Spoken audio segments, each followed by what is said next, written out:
ಸಖತ್ ಖಾರ ಬಣ್ಣ ಮತ್ತು ರುಚಿ ಆಚಿ ಚಿಲ್ಲಿ ಪೌಡರ್. ವಿವಿಧ ಬೇಡಿಕೆಗಳನ್ನು ಈಡೇರಿಸುವಂತೆ ಒತ್ತಾಯಿಸಿ ಕರ್ನಾಟಕ ರಾಜ್ಯದ ಪೌರ ಸೇವಾ ನೌಕರರು ಡಿಸೆಂಬರ್ 5ರಿಂದ ಅನಿರ್ದಿಷ್ಟಾವಧಿ ಮುಷ್ಕರಕ್ಕೆ ಕರೆಯನ್ನ ನೀಡಿದ್ದಾರೆ.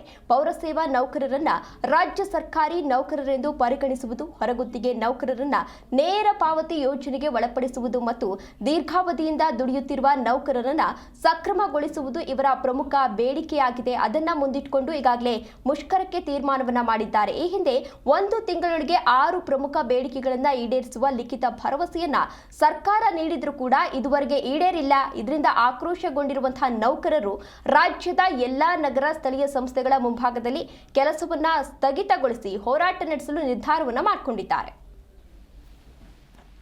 ಕರ್ನಾಟಕ ರಾಜ್ಯ ಪೌರ ನೌಕರ ಸಂಘಟನೆಯಿಂದ ಈ ಹಿಂದೆ 5 ದಿನಗಳ ಕಾಲ ಮುಷ್ಕರ ಮಾಡಿದ್ದು ತಮಗೆಲ್ಲ ಗೊತ್ತು, ಇಡೀ ರಾಜ್ಯಕ್ಕೆ ಗೊತ್ತು. ಇವತ್ತು ರಾಜ್ಯದ 313 ನಗರ ಸ್ಥಳೀಯ ಸಂಸ್ಥೆಯಲ್ಲಿ ಕೆಲಸ ಮಾಡತಕ್ಕಂಥ ಪೌರ ನೌಕರನ್ನು ಮಲತಾಯಿ ಧೋರಣೆಯನ್ನು ಆಗಿ ಮಲತಾಯಿ ಮಕ್ಕಳನ್ನಾಗಿ ಮಾಡ್ತಾಯಿದೆ ಸರ್ಕಾರ. ಅದನ್ನು ಖಂಡಿಸಿ ನಾವು ಮುಷ್ಕರವನ್ನು ಮಾಡಿದ್ವಿ. ಈಗ ನಮ್ಮ ವಿವಿಧ ನ್ಯಾಯಸಮ್ಮತವಾದಂಥ ಬೇಡಿಕೆಗಳನ್ನು ಇಟ್ಕೊಂಡು ಮುಷ್ಕರ ಮಾಡಿದ್ವಿ.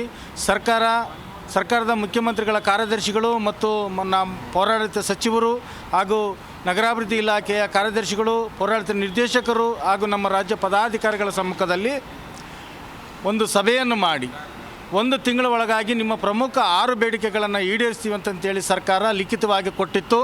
ಸರ್ಕಾರದ ಮಾತಿಗೆ ನಾವು ಮರಳಾಗಿ ನಮ್ಮ ಮುಷ್ಕರವನ್ನು ಹಿಂಪಡೆದಿದ್ದೀವಿ.